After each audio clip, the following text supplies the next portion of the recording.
Hey everybody, so I wanted to talk a little bit about how I kind of leverage AI as I'm building my app without being very technical. So I was having an issue with the AI within my app. So I went to DeepSeek, and here's what I said. So in my AI powered sales coach app, it performed better as far as how it diagnosed a user's issue by the questions it asked and what the suggested best solution would be before I migrated it from Rourke to Replit.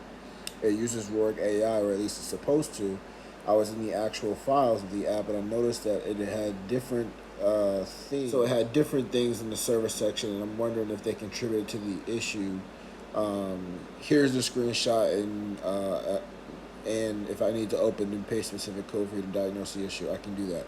So that's the cool thing about AI, right? So, for me, when I'm prompting, right, because they have these titles called prompt engineering and different ways that you can different ways that you can kind of speak to the AI, right? So for me, I just try to keep it real simple but specific to what I need.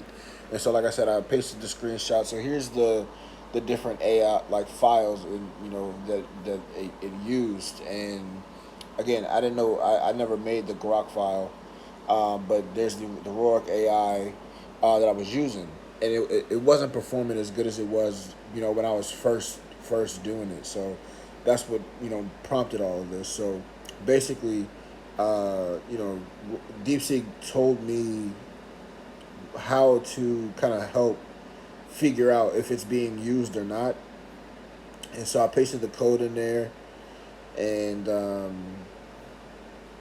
let me keep scrolling here. So, basically, it figured out we figured out how we can look to see if the file was being used or if the AI was actually being used, and lo and behold, it wasn't. So what I ended up doing was just creating, basically getting a different AI to power the app.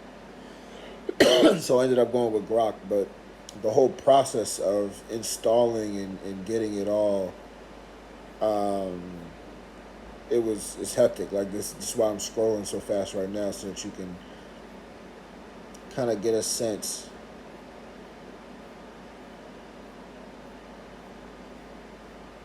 of how much has been like went into this. This is over the course of, I'd say 2 nights. Like when I come home from work immediately, the first thing I'm doing, making food for my family, sat down for dinner, and then I come back and I get to work on the app. So, um, doing all of this stuff, I paste a lot of screenshots because I'm still learning as far as the coding is concerned. But look at how much conversation I've had to have with DeepSeek to diagnose the issue, and I'm almost done.